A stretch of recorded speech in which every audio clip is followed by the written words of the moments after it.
नमस्कार। जो बात अमीश कर रहे थे उसको आगे बढ़ाते हैं हम तो पूछेंगे में। आप सब देख रहे हैं अपना फेवरेट डिबेट शो हम तो पूछेंगे, और आज बात एक बार फिर पाकिस्तान के दोगलेपन की। और आज तो अंतर्राष्ट्रीय कोर्ट में, दुनिया की सबसे बड़ी अदालत में, सबसे बड़ी कचहरी में पाकिस्तान के एक नहीं 5-5 झूठ बेनकाब हुए हैं।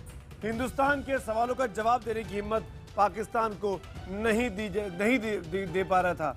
सबसे बड़ी पंचायत में पाकिस्तान ने जो कुछ कहा वो बहुत अंडरलाइन है। पहला बड़ा झूठ और पहला बड़ा बेनकाब करने वाली बात कि दुनिया की इस अदालत में कुलभूषण के उस फर्जी वीडियो का, जिसको वो कबूलनामा कह रहे हैं, उसको दिखाने की इजाजत मांगी पाकिस्तान के वकीलों ने, लेकिन अदालत ने इजाजत नहीं दी। वो 6-7 मिनट का वीडियो जिसमें 105 एडिट पॉइंट्स हैं, एडिट कट्स हैं, वो पाकिस्तान अंतर्राष्ट्रीय अदालत में नहीं दिखा पाया। उसकी इजाजत पाकिस्तान को नहीं मिली। पहला और सबसे बड़ी कामयाबी हिंदुस्तान के तर्कों की। दूसरी बड़ी कामयाबी जो आज वहां पे हुआ हेग में, पाकिस्तान ने वियना संधि के उल्लंघन के भारत के जो इल्जाम थे कि आपको आर्टिकल 36 के तहत जवाबदेही होनी चाहिए, मौका देना चाहिए किसी के ऊपर भी अगर आपको शक है, पकड़ते हैं जासूसी का, लेकिन इस सवाल का जवाब बार बार पूछने के बाद भी जब हरीश साल्वे बोल रहे थे, पाकिस्तान के वकीलों ने नहीं दिया कि क्यों वियना के कन्वेंशन का उल्लंघन किया गया। कोई ठोस जवाब पाकिस्तान की तरफ से नहीं मिला। तीसरी बड़ी बात, पाकिस्तान ने कुलभूषण को ईरान से अगवा किया था।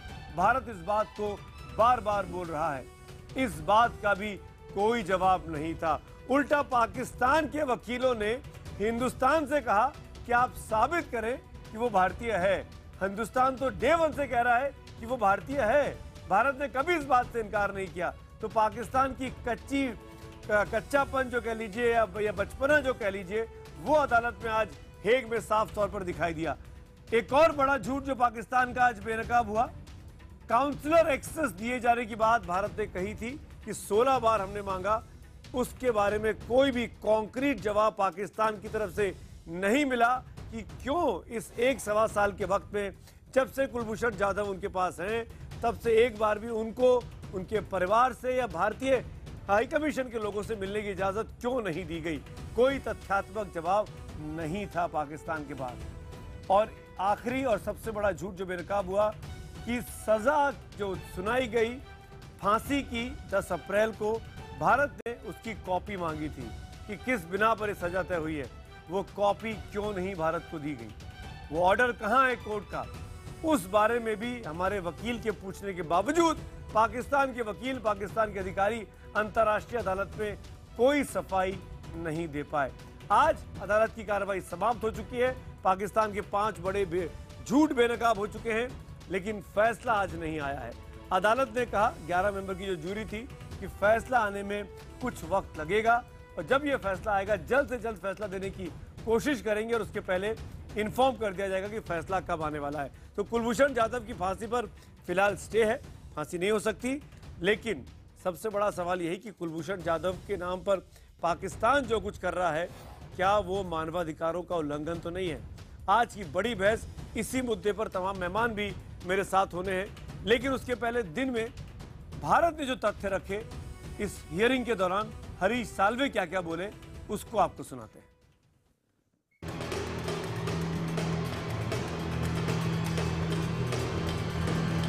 वो मानवता का कातिल है। The trial was conducted without informing the accused of his rights under the Vienna Convention. उसे दुनिया के कायदे कानून की फिक्र नहीं। India invites the attention of this court to Pakistan's conduct that violates the Vienna Convention. सजा देने के लिए उसका पैमाना किसी का भारतीय होना है। On behalf of the government of Pakistan, the authorized spokesperson said that the Indian national is not eligible to consular access. हम तो पूछेंगे में बड़ी बहस, कुलभूषण के साथ हिंदुस्तान।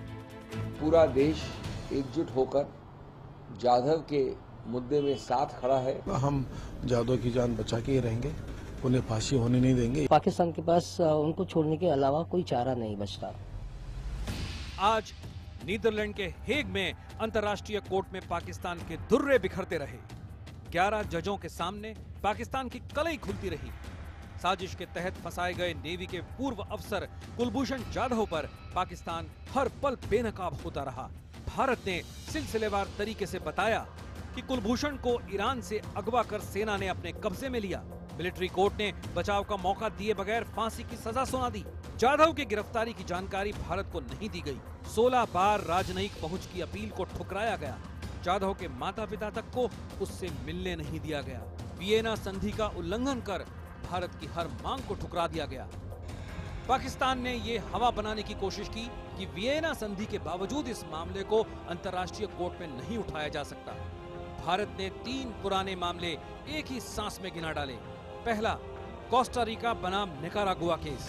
दूसरा, पैरागुआ बनाम अमेरिका का मामला। और तीसरा, जर्मनी बनाम अमेरिका का मामला।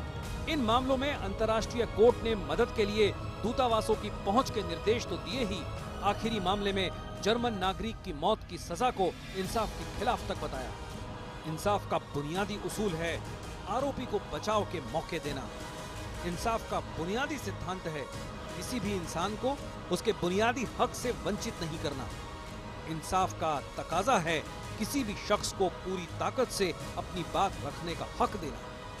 लेकिन आतंकियों का पिट्ठू पाकिस्तान उसूल और सिद्धांतों से ऊपर है। So the trial was conducted without informing the accused of his rights under the Vienna Convention, without granting consular access to India, and denying the accused and India to arrange for legal representation. इसलिए हम तो पूछेंगे, क्या कुलभूषण मामले ने साबित कर दिया है कि पाकिस्तान मानवता के नाम पर कलंक है? और एक बार फिर सुनिए हमारा आज का सवाल, क्योंकि आपके जवाबों का शो के दौरान हमको लगातार इंतजार रहता है कि क्या कुलभूषण जाधव मामले ने साबित कर दिया है कि पाकिस्तान मानवता के नाम पर कलंक है। अगर आपका जवाब हाँ है तो HTP स्पेस देकर Y लिखिए, नहीं के लिए HTP स्पेस देकर N लिखिए और 51818 पर आप SMS कर सकते हैं। #HTP और #कुलभूषण के साथ हिंदुस्तान के जरिए भी आप ट्वीट कर कर अपने सुझाव और सवाल हमको भेज सकते हैं फेसबुक पेज पर और हमारे ट्विटर हैंडल पर। मेहमानों का परिचय कराता हूं बारी बारी से, जो खास लोग आज इस डिबेट में हमारे साथ शिरकत कर रहे हैं। 2 खास मेहमान यहाँ स्टूडियो में हमारे साथ हैं। भारत के पूर्व विदेश के मामलों के सचिव रह चुके विवेक काटजू साहब मेरे साथ है। काटजू साहब, आपका बहुत बहुत स्वागत है। हमारे साथ मेजर जनरल रिटायर्ड AJB जैनी साहब हैं, आपका भी बहुत स्वागत है। कुछ खास लोग बाहर से हमारे साथ जुड़ रहे हैं लाइव में, उनका परिचय कराता हूं। बीजेपी के spokes person Sudhanshu Trivedi, Congress party के स्पोक्स पर्सन संजय झा साहब मुंबई से हैं, और साथ में मेरे साथ दलबीर कौर जी जुड़ रही हैं जालंधर से, जो कि मरहूम सरबजीत की बहन है और उनकी आज़ादी को लेकर लड़ाई लड़ रही थी। और 2 खास मेहमान पाकिस्तान कराची से हैं, जफर हिलाली साहब और ब्रिगेडियर जावेद हुसैन साहब। आप सबका इस डिबेट में मैं वेलकम करता हूं, स्वागत करता हूं। लेकिन सबसे पहला सवाल काजू साहब मैं आपसे पूछना चाहूंगा, जो कुछ हुआ इस हियरिंग के दौरान, दिन में पहले हिंदुस्तान ने बोला 1.5 घंटा, फिर पाकिस्तान करीब 1 घंटे तक अपना पक्ष रखा।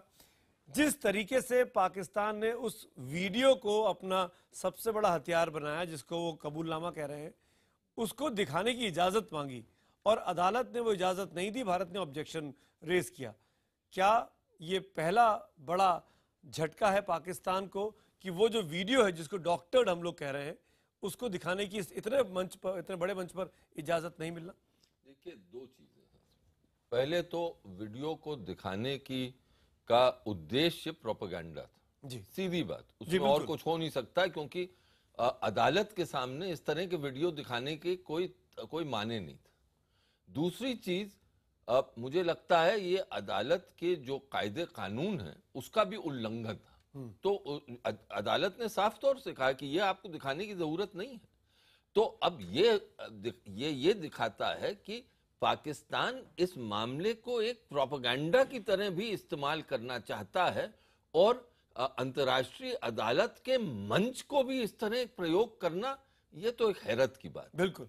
तो कुल मिलाकर जफर हिलाली साहब, आपका जो एजेंडा था, आपका जो प्रोपेगेंडा करने का एजेंडा था, वो कामयाब नहीं हो पाया। हिलाली साहब, देखिए, आप वैसे ही प्रोवोकेटिवली सवाल पूछते हैं।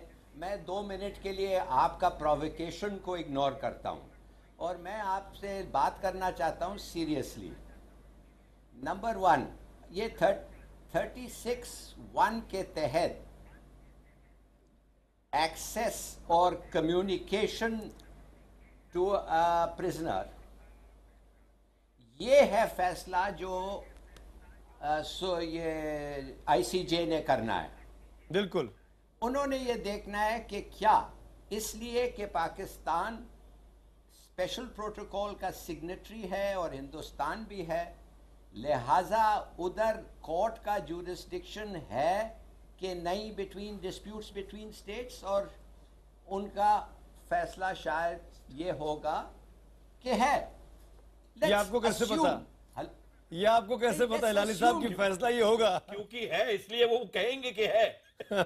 ये तो असलियत कहेंगे। अभी तो मामला चल रहा है ना, हमको फैसले का इंतजार करना चाहिए। आप मान के चल रहे हैं कि वो कहेंगे कि है। Stop playing. अगर आप अपने चाइल्डिश गेम्स को खत्म करें, let me finish, then you can make your remarks. आप जो कहें हम उसको मान लें तो हम बहुत रेस्पेक्टेड हो जाएंगे, और आप जो कहें हम उसमें काउंटर क्वेश्चन करें तो हम चाइल्डिश है क्या हिलाली साहब? देखिए, लगता है ऐसा है कि आप 2 मिनट के लिए भी एक सीरियस डिस्कशन को नहीं ले सकते। मैं करना चाहता हूं, जब तक आप सेंसिबल बात कर रहे थे मैंने आपको नहीं टोका, लेकिन आपने फैसला सुना दिया।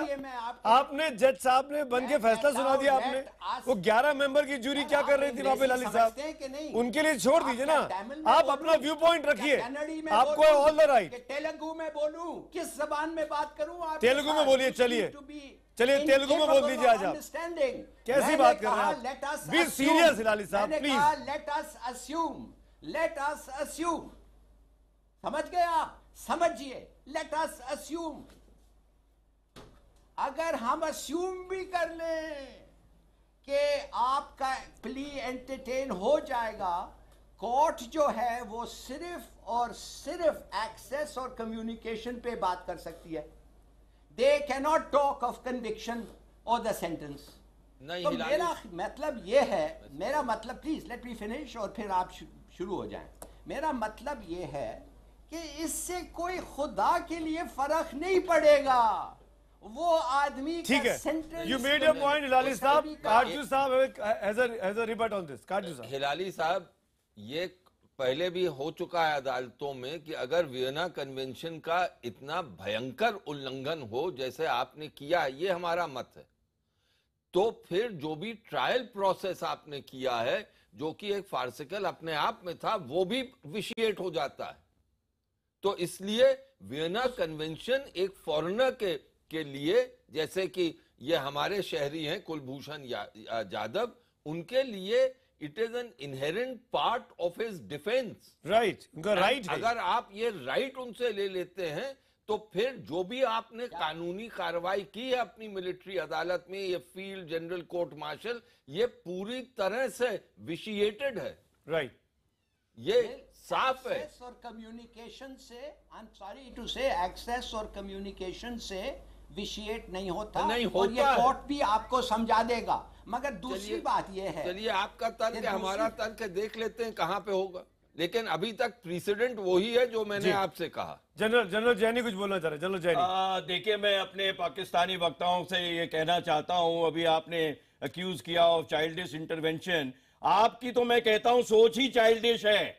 सबसे पहले तो एक इंटरनेशनल कोर्ट ऑफ जस्टिस जो कि यूनाइटेड नेशंस ऑर्गेनाइजेशंस का एक हिस्सा है, उसकी सैंक्टिटी, उसकी ऑथेंटिसिटी, उसकी वैलिडिटी को क्वेश्चन करना ही पाकिस्तान का एक चाइल्डिश अप्रोच है।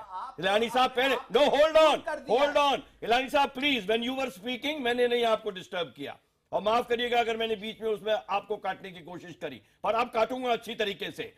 आप लोगों ने, हमने 36(1) को इन्वोक किया है।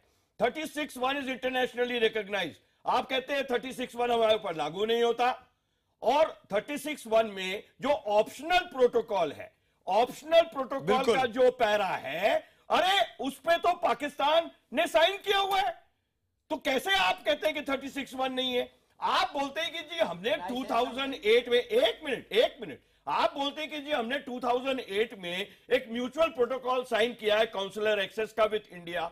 मुझे बताइए, अगर आपने इतना कानून पढ़ा हुआ है, ये 2008 कब रजिस्टर हुआ यूएनओ में? आर्टिकल 102 पैरा 1 के नीचे कोई भी दो कंट्रीज अगर कोई प्रोटोकॉल रजिस्टर नहीं करते, आप कोई भी इंटरनेशनल ऑर्गेनाइजेशन को इन्वोक नहीं कर सकते। तो 2008 को आप बोलना बकवास बंद करिए। और इस किस्म के जो आपने ढकोचले किए, ये करके वीडियो दिखाना, अरे अगर वीडियो ही दिखाना था आपने क्यों नहीं काउंसलर, आज आप बोलते हैं कि that the matter at issue is counsellor access. Why you have not given counsellor access? 16 बार आपको मांगा, उसकी फैमिली को वीजा नहीं दे रहे, आप छुपा क्या रहे हैं? और अब आप तो छुपा क्या रहे हैं? और बकवास क्या कर रहे हैं? उसका पासपोर्ट यहाँ का था, वो इंडियन नहीं है, वो टेररिस्ट है, वो स्पाई है, क्या प्रूफ दिया आपने? ब्रिगेडियर हुसैन, ब्रिगेडियर साहब, ब्रिगेडियर जावेद हुसैन, जवाब दीजिए जी, जवाब दे दीजिए। आप पूछिए। जो बात जनरल जानी ने कही, आप जवाब देना चाहेंगे? आप लोग ढकोसला करते हैं, आप लोग इंटरनेशनल कन्वेंशंस को नहीं मानते, ये ठीक नहीं है। अच्छा खासा। ब्रिगेडियर हुसैन, आप जनरल ब्रिगेडियर साहब से पूछ लें, फिर मैं बात करूं। जी हाँ। पॉइंट ये है कि आप ये लीगैलिटीज़ में पड़ गए हैं। हम नहीं चाहते हैं कि हम लीगैलिटीज़ को यहाँ पर डिस्कस करें। सीधी सी बात है कि जो कि कोर्ट में ये इसको उठाया गया है कि ये जो पासपोर्ट इनके पास है, मैं 2 पॉइंट बनाऊंगा। ये जो पासपोर्ट इनके पास है, ये है हुसैन मुबारक के नाम, तस्वीर इनकी लगी हुई है। ये कहाँ से आ गया भाई? दूसरा, इनका जो दूसरा पॉइंट मेरा ये है कि ये साहब जो थे, कन्फेशन में इन्होंने कहा है कि मैं serving naval officer of the Indian navy हूँ, 46 years old। Sorry hold on, आप इंडिया आ जाइए, बात सुनो आप मेरी। इंडिया आ जाइए, हम आपसे कोई भी कन्फेशन करवा लेंगे। आप इंडिया आ अगर जाइए मुझे एक बार, बात नहीं अब करने आपको देखिए देंगे, कोई भी कन्फेशन ब्रिगेडियर साहब, मैं किसी आपका और को भी पासपोर्ट नहीं यहाँ करने बनवा दूंगा दें क्या? बात, ये मैं या बता आप अपने दूंगा यहाँ बनवा आपको। लेंगे? ब्रिगेडियर साहब प्लीज, ब्रिगेडियर साहब, आप नो, कह रहे हैं कि आप मेरी बात टेक्निकलिटीज की सुनिए। बात मत करिए। अरे टेक्निकलिटीज का तो मामला है, लीगैलिटीज का मामला है। एक सिटीजन का राइट है उसको जो कोर्ट में साबित ये करने का उठाया मौका गया मिलना है, चाहिए कि वो गिल्टी है कि नहीं है। नो, आप लोगों ने मेरी बात अपने आप सुने तय आप। कर दिया, उसको आप कोई लोग- मौका नहीं दिया, आप लोग कोई बिल्कुल वकील नहीं आप दिया, लोग कोई बात एक्सेस कर नहीं रहे दिया, हैं। और आपको ऊपर से कुछ जब नहीं मामला मालूम है। अंतर्राष्ट्रीय अदालत ये में पहुंचा छुपा है रहे हैं तो आप मना कर रहे कि जी हैं। ये आप हमारा वो आदमी है। कुछ ह्यूमन राइट्स होते हैं कि नहीं होते? आप ह्यूमैनिटीज को मानते नहीं बेकार है, की बातें आप कर इंटरनेशनल रहे हैं। प्रोटोकॉल को मानते नहीं है, तो थोड़ी बहुत और आप आप में तमीज प्रोप्राइटीज होनी को चाहिए, मानते दूसरे की नहीं है, बात को नहीं तो क्या काटते फिर हैं। लीगैलिटी नहीं होगी? तो फिर क्या होगी? कहाँ पे जाएगा और दूसरा देश? पाकिस्तान अगर लीगैलिटी नहीं आप मानता है तो ह्यूमैनिटीज सही करता मानते है। नहीं, प्रोप्राइटीज मानते मेरे नहीं, सवाल का इंटरनेशनल जवाब प्रोटोकॉल दें। का कोई आपके ऊपर में बात एक आगे लाइन बढ़ेगी। जी। एक शब्द, मेरे सवाल का ब्रिगेडियर जवाब साहब, देना है आपने। काजू साहब, ब्रिगेडियर साहब, अदालत में कानूनी ही बातें होंगी, और क्या? और कौन सी बात? अदालत में कोई फिल्म की स्टोरी थोड़ी वो चलेगी। एक कोई वीडियो क्रिकेट नहीं चलेगा। एक शेर है, याद आता है कि ये मैं कदा है, काबा नहीं। यहाँ तो होंगी खुमार की बातें, तो वह कानून अदालत है, वहां तो होंगी कानून की बातें। और कौन सी बात और होगी? अदालत में आने से आप क्यों डर रहे थे? आज देखा हम लोगों ने कैसे एक नहीं, दो नहीं, 5-5 सफेद झूठ पाकिस्तान के पकड़े गए। मैं आगे आऊंगा आप लोगों के पास, दोनों पॉलिटिकल गेस्ट भी है, दलबीर कौर भी मेरे साथ बनी हुई है।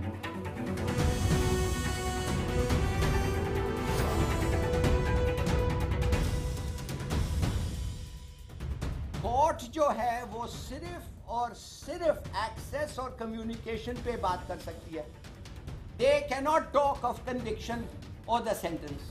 Why you have not given counselor access? 16 बार आपको मांगा, उसकी फैमिली को वीजा नहीं दे रहे, आप छुपा क्या रहे हैं? और अब आप तो- छुपा क्या रहे हैं? और- बकवास क्या कर रहे हैं? उसका पासपोर्ट यहाँ का था, वो इंडियन नहीं है, वो टेररिस्ट है, वो स्पाई है, क्या प्रूफ दिया आपने? और इस डिबेट को मैं आगे बढ़ाऊं, अब तक के जो पोल के नतीजे हैं वो आपको दिखा देते हैं। आज का हमारा सवाल है कि कुलभूषण मामले ने साबित कर दिया है कि पाकिस्तान मानवता के नाम पर कलंक है। ज्यादातर लोग हाँ में जवाब दे रहे हैं। 94% ने SMS पोल में हाँ में जवाब दिया है, और ट्विटर पोल जो कि ट्रांसपेरेंट है, आप जाके हमारे हैंडल पे चेक भी कर सकते हैं, 97% लोगों ने वहां पर हाँ में जवाब दिया। यानी ज्यादातर दर्शक जो इस शो को देख रहे हैं उनका ये मानना है कि पाकिस्तान मानवता के नाम पर कलंक है। मैं दोनों पॉलिटिकल मेहमानों के पास आना चाहूंगा और उसके बाद फिर दलबीर जी आपके पास आता हूं। सुधांशु जी, क्या भारत के लिए आज की इस पूरी हियरिंग के बाद उम्मीद की किरण है कि फैसला हिंदुस्तान के हक में आएगा, कुलभूषण को हिंदुस्तान बचा पाएगा?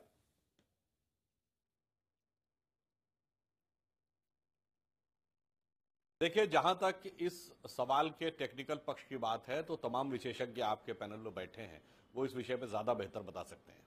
मैं इसमें सिर्फ पॉलिटिकल एस्पेक्ट के ऊपर ये कहना चाहूंगा कि अभी हमारे पाकिस्तान के विशेषज्ञों ने ये बोला कि वीडियो की बात की।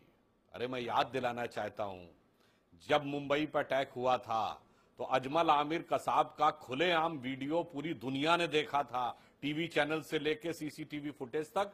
हाथ में बंदूक लेकर वह मारते हुए पाया गया था, इसके बावजूद खुली कोर्ट में उसके खिलाफ मुकदमा चला था। हमने ट्रांसपेरेंट प्रोसेस के थ्रू उसके खिलाफ एग्जीक्यूशन किया था। और यहां आप बताने के लिए तैयार नहीं है कि कब उसे पकड़ा गया।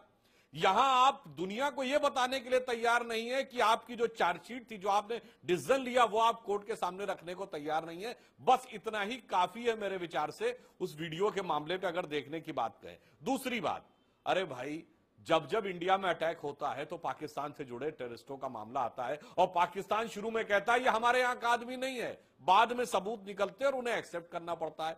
हम तो डे वन से कह रहे थे कि कुलभूषण यादव हमारे हैं और हमें काउंसलर एक्सेस दीजिए। दूसरी बात अभी आपके पाकिस्तान के प्रतिनिधि ने कही कि ज्यादा से ज्यादा इंटरनेशनल कोर्ट ऑफ जस्टिस से उनको काउंसलर एक्सेस मिल सकता है, कन्विक्शन पर नहीं। मैं उनकी बात टेक्निकली मान लेता हूं जनाब, मगर अगर सिर्फ ज्यादा से ज्यादा काउंसलर एक्सेस में ही सब कुछ था तो आपने 16 बार में क्यों नहीं दिया? 16 बार मांगने पर काउंसलर एक्सेस ना देना दर्शाता है कि आप खौफजदा थे। बिल्कुल, आप शिकस्त खुरदार जहनियत के शिकार थे। आपको यह डर था कि उस काउंसलर एक्सेस में क्या निकल आएगा, साहब इसलिए आप करना चाहते हैं। और अंत में मैं ये कहूंगा, देखिए ये जफर हिलाली, यार ये बात असल ये है कि आप लोग सवाल पूछते हैं और खुद जवाब देते हैं, और कुछ सवाल ऐसे लगता है कि you have a hurricane blowing through your head. मैं आपको 2-3 सवाल है फॉर अ सेंसिबल डिस्कशन के साथ, रादर देन एक्यूजेशंस। और अगर आप ट्विटर फीड्स पे करते हैं तो आ जाए, मैं आपको पाकिस्तानी ट्विटर, पाकिस्तानी ट्विटर बता देता हूँ आपको। 97, यू आर वेरी अनफॉर्चुनेट, हम तो 100% साथ हैं। अब आपको मैं बताता हूं 2-3 चीजें। नंबर 1, जब आप लोगों ने कहा इंटरनेशनल कोर्ट को कि हम आपके जुरिस्डिक्शन नहीं मानते हैं इन डिस्प्यूट्स बिटवीन कॉमनवेल्थ और फॉर्मर कॉमनवेल्थ कंट्रीज, ये आपने कहा। आपने ICJ को 99% पाकिस्तान इंडिया प्रॉब्लम से एक्सक्लूड कर दिया। सिर्फ वो प्रॉब्लम्स रह गए थे जैसे वियना कन्वेंशन, जिसका ऑप्शनल प्रोटोकॉल आपने साइन किया। अब आप मुझे बताएं, morally is that a good, ये कोई अच्छा फैसला था आपको कि एक इंडिपेंडेंट थर्ड पार्टी उसको लेट मी फिनिश अच्छा ठीक है, laugh then go and do something else यार, व्हाट सिट हियर। अच्छा, दूसरी बात आपने कहा, किसी आपके वन ऑफ योर पैनलिस्ट ने कहा, और सही शायद कहा, कि 2008 का एग्रीमेंट जो साइन हुआ था इंडिया और पाकिस्तान में, पाकिस्तान ने शायद वो रजिस्टर नहीं किया।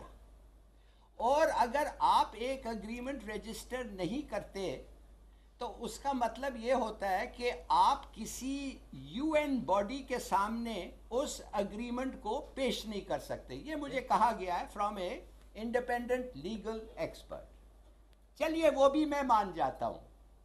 कम टू द पॉइंट सर। अगर आप द पॉइंट इज कि आप एग्रीमेंट साइन करते हैं और कोर्ट का जुरिस्डिक्शन को रिजेक्ट करते हैं, आप एग्रीमेंट साइन करते हैं और टेक्निकलिटीज पे आप उसको ये नहीं करना चाहते, एडहियर नहीं करना चाहते। आप बताएं, मॉरली आपका तो कोई ग्राउंड ही नहीं है। अच्छा ठीक है, अगर टेक्निकली और हिलाली साहब और जावेद साहब, आप दोनों अगल बगल में बैठे हुए हैं और आपस में मिलकर तय कर लीजिए कि अदालत में, हेग में क्या होना है। लीगैलिटीज पे फैसला होना है, मॉरलिटी पे होना है या टेक्निकलिटी पे होना है? ये तो आप पहले आपस में तो तय कर लीजिए। आप दो लोग बैठे हुए हैं, दो तरह की बातें कर रहे हैं। पाकिस्तान में फौज क्या सोचती है और डिप्लोमेट क्या सोच रहे हैं, यहाँ पे दिखाई देता है। आप लोग तय ही नहीं कर पाते आपको क्या करना है। संजय झा बोलना चाह रहे हैं, दलबीर कौर बोलना चाह रही है। मैं इतना मौका दे रहा हूं आप लोगों को, लेकिन पाकिस्तान के लोग कन्विंस नहीं कर पा रहे हैं। संजय झा, पूरा हिंदुस्तान, मेरी बात आ रहा हूं आपके पास, सब्र करें। संजय झा, पूरा हिंदुस्तान कुलभूषण को बचाने की बात कह रहा है। जो कुछ आज हुआ हेग में, जिस तरीके से भारत ने अपना पक्ष रखा, उससे साफ हो गया कि पाकिस्तान बहुत ही कमजोर विकेट पे है। और जैसे कि वीडियो दिखाने की इजाजत ना मिलना वो अपने आप में साबित करता है कि पाकिस्तान का सबसे बड़ा जो सबूत था वो मुंह के बल गिरा है। अब यहां पे आप जो सुन रहे हैं हिलाली साहब को और जावेद साहब को, उसके बाद संजय साहब क्या कहेंगे? क्या पाकिस्तान में एक राय है? यही मैं कहना चाहता हूं, अगर आप मुझे मौका दें। मैं आऊंगा आपके पास। देखिए सुमित जी, मैं तो ये समझता हूं कि जिसने भी सुमित जी, संक्षेप में मैं इतना ही कहूंगा कि जिसने भी अंतर्राष्ट्रीय कानून पढ़ा है वो आपको बता देंगे कि ये दिन दहाड़े ये वियना कन्वेंशन का उल्लंघन हुआ है। और मुझे ये अजीब लगता है कि हमारे जो पाकिस्तान के जो प्रवक्ता यहाँ बैठे हुए हैं वो इतने उनको ये समझ में नहीं आ रहा है कि जिस तरीके से वो मुकदमा किया गया, एक तरफा फैसला किया गया, वो इस बात का एक प्रतीक है, एक मिसाल है कि पाकिस्तान ने इसी कारण भारत को 16 बार हमने गुजारिश की, जैसे सुधांशु जी ने कहा, उसके बावजूद पाकिस्तान ने कंज्यूलर एक्सेस हम लोग को नहीं दिया। अब ये प्रश्न यही उठता है कि उनके पास सबूत है नहीं, सबूत नहीं है तो वो चाहते हैं कि एक तरफे तरीके से वो कुलभूषण जाधव को अपराधी करके वो बहुत जल्दीबाजी में है कि उनको वो फांसी दी जाए। और मुझे बहुत दुख लगा है जिस तरीके से हमारे पाकिस्तान के प्रवक्ता है एक minute sir, let me finish, I won't take too long, कि आपने जिस तरीके से एक धमकी, एक चेतावनी आपने दिया, जैसे कि इंटरनेशनल कोर्ट ऑफ जस्टिस में यह मामला अभी तक फैसला नहीं आया है, लेकिन आपके बोली से यह लगा कि आप चाहते हैं कि अभी भी कुलभूषण जाधव के जान पे कोई हमला हो।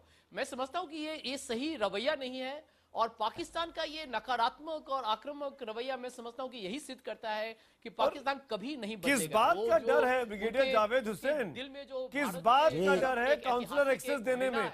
अब तो आपकी अदालत फांसी की सजा सुना चुकी है, अब तो उसके माँ बाप को मिलने दीजिए। अब बीच में नहीं बोलना है, बीच में नहीं बोलना है। ये मुझे बताएं, अरे आपकी अदालत नहीं जो है, मैं बीच में बोलूंगा और टोकूंगा भी गलत बोलने पर, प्लीज नहीं, बीच फैसला मत सुनाइए मुझे। आपने बोलिए, ये बदतमीजी है।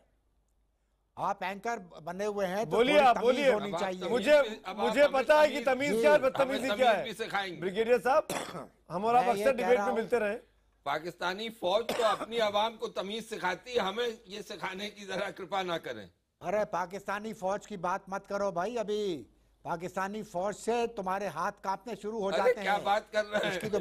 उसकी तो बात तो मत करो। नवाज शरीफ के सामने घुटने टेके हैं आपने। ओ मेरी बात सुनो, घुटने टेकने वाले अभी घुटने टिक जाएंगे। ज्यादा बातचीत नहीं इस मौजू पर करो मेरे साथ। अब आप ये देखो, हुसैन मुबारक जो है ये ईरान में क्या कर रहा था? As a serving Indian officer doing business. He was not serving, ये गलत है। मुझे नहीं मालूम था। इंडियन आर्मी के serving officers business. He is a retired naval officer doing private business in Iran. Your people, your underground people have kidnapped him and have sold him to the ISI. And that ISI is making a bloody business out of this. You are fooling the world, which you have always been doing. You have no respect for human rights. You have no respect for international proprieties. You have no respect for international relations. You have no respect for any protocol. General साहब एक minute, brigadier साहब एक minute. What was he doing? He was doing business. He was doing his business. आपने नाम सुना होगा, we can kidnap 10 Pakistanis. We can kidnap 10 Pakistanis doing business in Delhi today, but we don't do that. I'm sorry, brigadier साहब, I'm sorry. आपके मुल्क से 3 अलग अलग आवाजें आई थी जब उसको आपने किडनैप किया था। सरताज अजीज कुछ और बोल रहे थे, जर्मन एम्बेसडर कुछ और बोल रहे थे और बलूचिस्तान के होम मिनिस्टर कुछ और बोल रहे थे। मुफ्ती साहब, अरे आप लोगों ने आपके पहले मुल्क इसको में एक डिसोन राय कर नहीं दिया थी था। कि उसको कहां से अरेस्ट हुआ है, याद किडनैप करो। हुआ है, लोकेशन क्या थी, कब कि थी, जी, तारीख ये क्या थी? हमारा आदमी नहीं आपस है। में डिफरेंसेस थे, आपस में डिफरेंसेस थे, और ये ऑन रिकॉर्ड चीजें हैं। सरताज अजीज ने तो सीनेट में कहा है। अरे साहब, यहाँ भी खबरें आती हैं, ऐसा मत समझिए। अभी आप मुफ्ती साहब का इंटरव्यू यहाँ भी हुआ है। बात कर रहे थे आप अजीब अजीब तरह की बातें करते थे। हरिकेन इन द हेड, आप हरिकेन इन द हेड की बात कर रहे थे। झूठ पे झूठ। If you have pooped up this matter because of that bloody hurricane in your head, why don't you come out transparent on the issue? Why don't you come out transparent on the issue? Dalbir ji, You have no transparency. Everything is Dalbir जी, जो कुछ हो रहा है अंतर्राष्ट्रीय dictates अदालत to में, जैसे साहब एक मिनट, दलबीर जी, जो कुछ अंतर्राष्ट्रीय अदालत में आज हुआ, आपने प्रोसीडिंग्स दिन भर देखी होंगी। मैं ये जानना चाहता हूं, भारत सरकार ने अपने एक नागरिक के लिए इतना बड़ा कदम उठाया, उसके अधिकारों के लड़ाई के लिए भारत सरकार हेग तक गई, अंतर्राष्ट्रीय अदालत में मामला लेके गई और पाकिस्तान को दुनिया के सामने एक्सपोज किया। क्या ये आपकी जो लड़ाई शुरू हुई थी सरबजीत के वक्त में, उस लड़ाई को आप सही दिशा में आगे बढ़ते हुए देख रही हैं? पूरा मुल्क आज कुलभूषण के पीछे खड़ा है।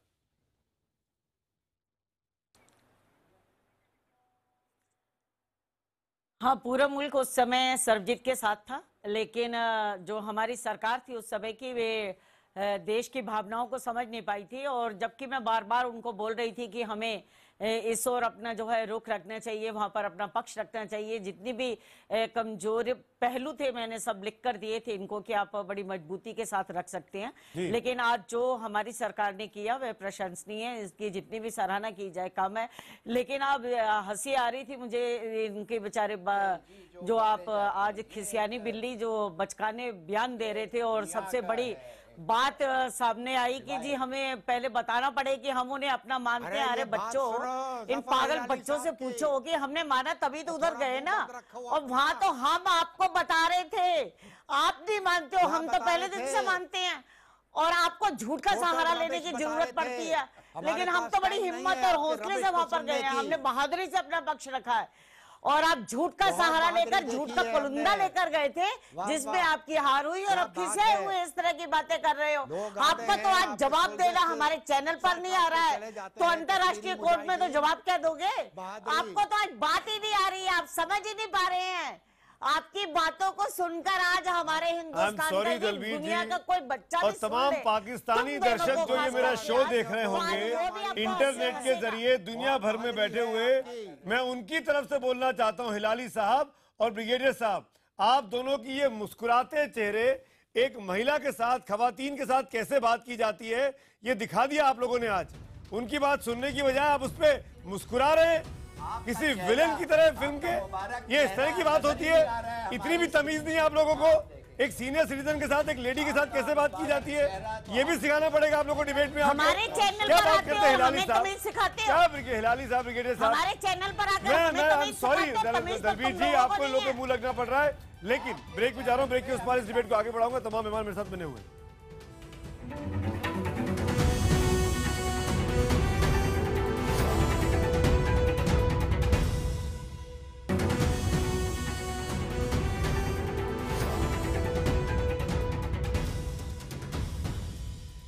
पागल बच्चों से पूछो कि हमने माना तभी तो उधर गए ना, और वहां तो हम आपको बता रहे थे, आप नहीं मानते हो, हम तो पहले दिन से मानते हैं, और आपको झूठ का सहारा लेने की जरूरत पड़ती है।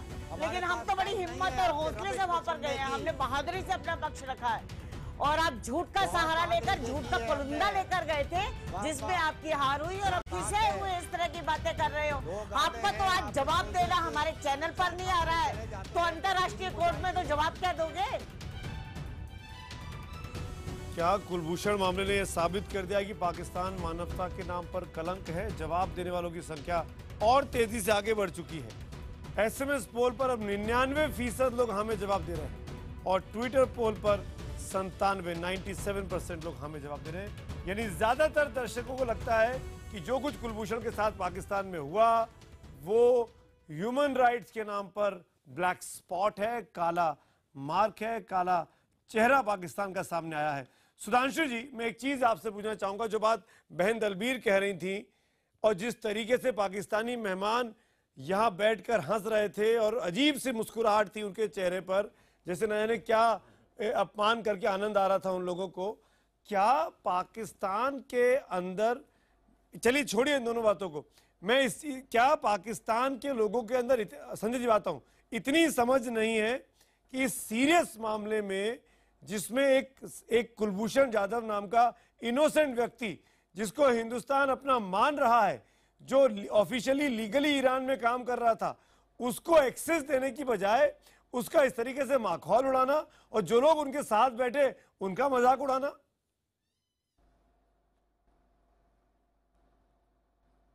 देखिए, इस केस के टेक्निकल एस्पेक्ट को एक बार अलग रख दें तो प्रश्न ये उठता कि पाकिस्तान ने ये किया क्यों है, ये क्यों किया, आपको पता है?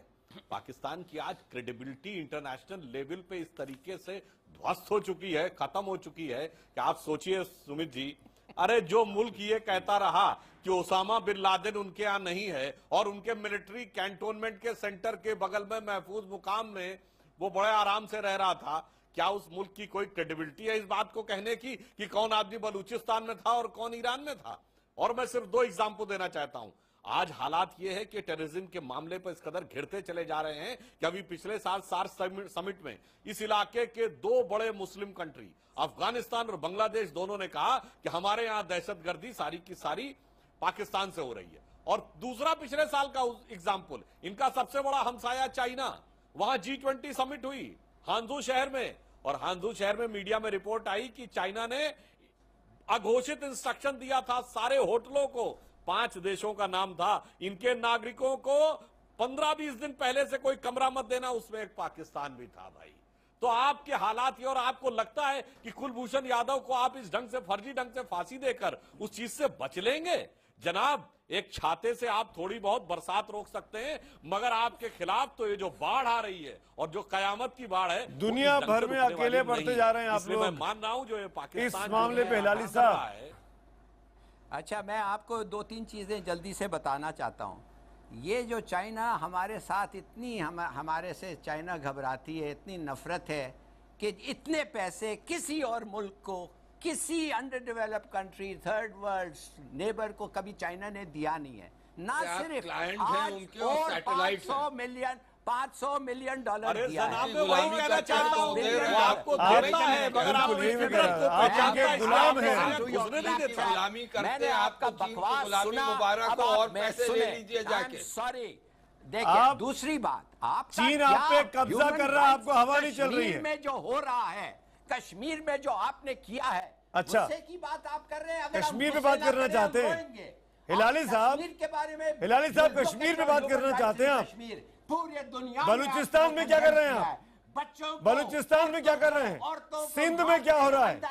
क्या हिलाली साहब, हिलाली साहब, हिलाली साहब, हिलाली साहब, मैं आपकी मजबूरी समझता हूं कि आपको पाकिस्तानी एजेंसीज आपको मॉनिटर करती हैं कि इंडियन चैनल्स पे आपको क्या बोलना है, आपको you are paid from there. हम समझते हैं, सच्चाई आप नहीं बोल सकते। हिलाली साहब, हमला किया है, हिलाली साहब, कितने दिन पहले आप बलूचिस्तान गए थे? कितने दिन पहले बलूचिस्तान गए थे? आंसर भी। इस किस्म का बलूचिस्तान कब गए थे आप हिलाली साहब? कराची से बाहर कब निकले? कहां भाग रहे हैं, कहां भाग रहे हैं? यही दिक्कत है आपके साथ, आपके साथ यही दिक्कत है। इनको जब इनका आईना दिखाया जाता है तो डिबेट छोड़ के भाग जाते हैं। ब्रिगेडियर जावेद, आप बोलना चाहेंगे कुछ? ब्रिगेडियर जावेद, आप कुछ बोलना चाहेंगे? आपके साथी तो भाग गए मैदान छोड़ के। अगर आप मुझे बोलने दें तो फिर मैं बोलूंगा, आप तो बोलने नहीं देते हैं। बोलिए बोलिए। आप ह्यूमन राइट्स की बात कर रहे हैं, आप ये बताइए कि इंडिया में जो अपने आप को कहता है लार्जेस्ट डेमोक्रेसी, इंडिया में कोई रिमोर्स है कि हुसैन मुबारक ने कितने यहाँ पर बच्चे, कितनी औरतें, कितने मर्द को मारा है या मरवाया है? जावेद साहब, आपके यहाँ कोई रिमोर्स है इसका? जावेद साहब, आपने पाकिस्तान की बात कर रहे हैं ब्रिगेडियर साहब, क्या रिमोर्स की बात कर रहे हैं? What Brigadier Javed, what remorse are you talking? Your own people are killing your own children in your own schools. आपके खुद के स्कूलों में जाकर दहशतगर्दी करके गोलियों से मारे जा रहे हैं बच्चे। आप रिमोर्स की बात कर रहे हो?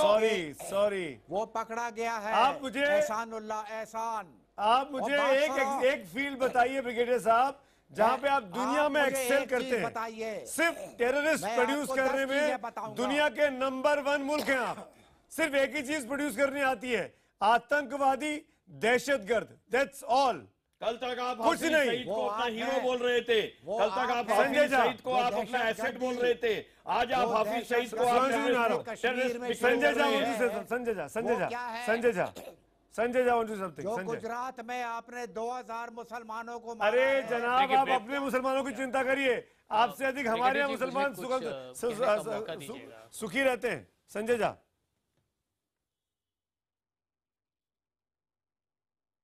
मैं ब्रिगेडियर साहब को इतना ही कहूंगा कि आप लोगों को कम से कम ये तो सोचिए कि 26/11 को जब भारत पे इतना भयानक एक हमला हुआ, हमारे मासूम कितने हमारे नागरिक की मौत हुई, उसके बावजूद आज भी आपको इतने सबूत दिए गए हैं और आज भी आप उस सबूत को नहीं मानते हैं। तो इससे ज्यादा हम सबूत क्या नहीं बताएं है। कि आप जिसको कहते हैं कोई अंग्रेजी में, यू आर सबूत लिविंग नहीं इन है। डिनायल, और एक आपके- तरीके से आप आपके खिलाफ- नहीं, एक मिनट मैंने खत्म नहीं आपके किया, खिलाफ मैंने जितने खत्म नहीं किया भी ब्रिगेडियर जी, एक मिनट, ऑपरेशन मुझे हुए खत्म हैं, करने दीजिए प्लीज, वो डोंट इंटरप्ट कश्मीरी मी। मुजाहिदीन मैंने आपको ने इंटरप्ट किए नहीं हैं। किया था। आप समझ गए? आपके अजमल आपको कसब हर को, झाड़ी के पीछे आपके एक मिनट, आपके पाकिस्तान अजमल, नजर आता है। ब्रिगेडियर संजय जी जी, जरा please continue, जरा संजय जी किसी को continue। मौका दीजिए, जरा सुनिए आप लोग। ब्रिगेडियर साहब, ब्रिगेडियर जी, ब्रिगेडियर साहब, में आपकी आवाज को कम ठीक करना है। पड़ेगा अगर आप ब्रिगेडियर- लगातार बोलते रहेंगे अजमल तो। कसब, कर दें। अजमल कसब करते को हैं आप। सबने देखा, जी, अजमल कसब को सबने देखा भारत में। मैं मुंबई में रहता हूं गुजरात ब्रिगेडियर में जी, भी सब मैं कुछ जहां सबने पर ये देखा। हादसा हुआ था उससे मैं बहुत दूर नहीं रहता।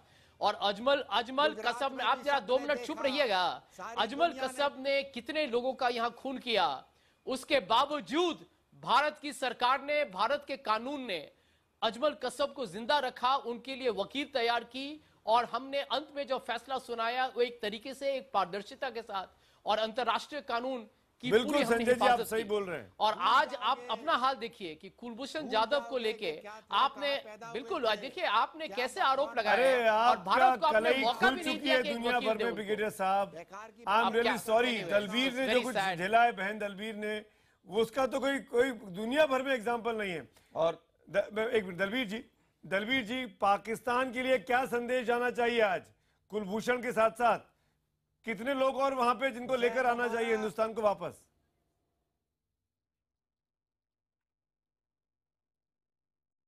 सबसे पहले तो हमें नानक को छुड़ाना है, जो कि 7 साल का बच्चा था, और इन्होंने उसके ऊपर भी 7 साल के बच्चे के ऊपर इन्होंने जासूसी का आरोप लगाया। और कितनी शर्मनाक बात है कि एक छोटे से मासूम बच्चे को इन्होंने जासूस कहा। बिल्कुल। उसके साथ हमारे 300 से ज्यादा लोग वहां पर पड़े हुए हैं जो पाकिस्तान की जेलों में सजा भी पूरी कर चुके हैं, लेकिन आज भी वो बेचारे वहां पर हैं। और कुछ ऐसे लोग हैं जिनकी अभी तक सुनवाई भी शुरू नहीं हुई है, लेकिन वो बरसों से वहां पर पड़े हुए हैं। और वो लोग हमारे जिनको इन्होंने एकदम अकेला कर दिया था, और आज उनकी मानसिक स्थिति इस कदर तरसयोग है कि उन्हें जब देखते हैं, मैंने देखा था जेल के अंदर, तो मैं सह नहीं पाई थी, मेरा रोना निकल गया था मैं समझ देखकर। सकता हूं। हमारी कुछ बहनें थी, हमारे कुछ भाई थे, बिल्कुल बिल्कुल, जिनको इन सबको लेकर आना चाहिए, सच में लेकर आना चाहिए, और एक कसम खानी चाहिए कि हम अपना एक ब्रिगेडियर साहब, आपको बोलने का बड़ा और मन इनको कर रहा है, चलिए सबक मेरे एक सवाल सिखाएंगे। का आज जवाब इनको दीजिए। बात नहीं आ रही है, इनके पास कोई जवाब दलबीर जी, एक मिनट, ब्रिगेडियर साहब के मेरे एक सवाल का जवाब दीजिए आप। हम साथ आजाद हुए 70 साल पहले, आपके मुल्क में हिंदू कितने बचे और हमारे मुल्क में मुसलमानों की संख्या कहां से कहां चली गई है? आप सवाल कर रहे थे ना कि मुसलमानों को यहां मारा जाता है, जवाब दीजिए। कितनी हिंदू पॉपुलेशन है आपके यहाँ? कितनी हिंदू पॉपुलेशन है आज की तारीख में? और मैं बताता हूँ कि कितनी मुस्लिम पॉपुलेशन मेरे यहाँ है। आपसे अधिक सफल हमारे यहाँ रहते हैं। इंडिया में वो आपके लोग यहाँ आते हैं, हिंदुस्तान छोड़ के जाना चाहते हैं, पाकिस्तान में हिंदू यहाँ की भव्यता को देख के पागल हो जाते हैं, और यही आपको डिस्टर्ब करता है, आपकी फौज को डिस्टर्ब करता है। क्रिकेट देखने आए, वीजा लेके अमृतसर के बाद क्रिकेट देख के उसके बाद गए नहीं वापस, और आप कैसे किस मुंह से बोलते हैं अपने मुसलमानों की? जितने हमारे 18% खाली 18% है, उतने आपके पूरे देश में नहीं है। ब्रिगेडियर जावेद, आप किस मुंह से बोलते हैं? क्या leader of the Islamic nation है? Leader of the Islamic nation तो हमें इंडिया को होना चाहिए। India should declare ourselves as leader of the Islamic nation. Sudhanshu ji want to say something. मैं जावेद जी से कहना चाहता हूं, कर रहे हैं सुधांशु त्रिवेदी, 30 सेकंड। अरे जावेद जी, मैं ये कहना चाहता हूं, जो अभी ये बात, मुसलमान वहां पर, अरे जावेद जी एक मिनट में सुन लीजिए, ये 70 साल में बताइए, हमारे यहाँ तो मुसलमान ऐसे पैदा हुए सुनिए, आप समझ गए? उस्ताद बिस्मिल्लाह खां, एक उस्ताद और जाकिर पाकिस्तान हुसैन, बनाओ। उस्ताद गुलाम अली, 20 अमजद अली करोड़ खां, वहाँ रफीक पर जकारिया बनवाएंगे। जैसा राइटर, अबुल कलाम जैसा बातचीत साइंटिस्ट, आप क्या करेंगे। कौन हुआ बताइए ना।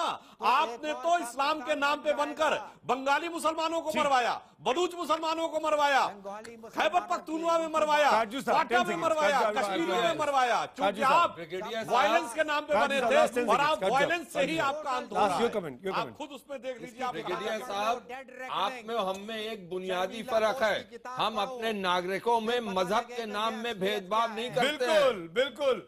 हमारे यहाँ कलाम साहब राष्ट्रपति हो सकते हैं, आप क्या अनिल दलपत को आप क्रिकेट नहीं खेलने देते हैं, उसको भगा देते हैं टीम से बाहर। ये असलियत है हिंदुस्तान की और पाकिस्तान की।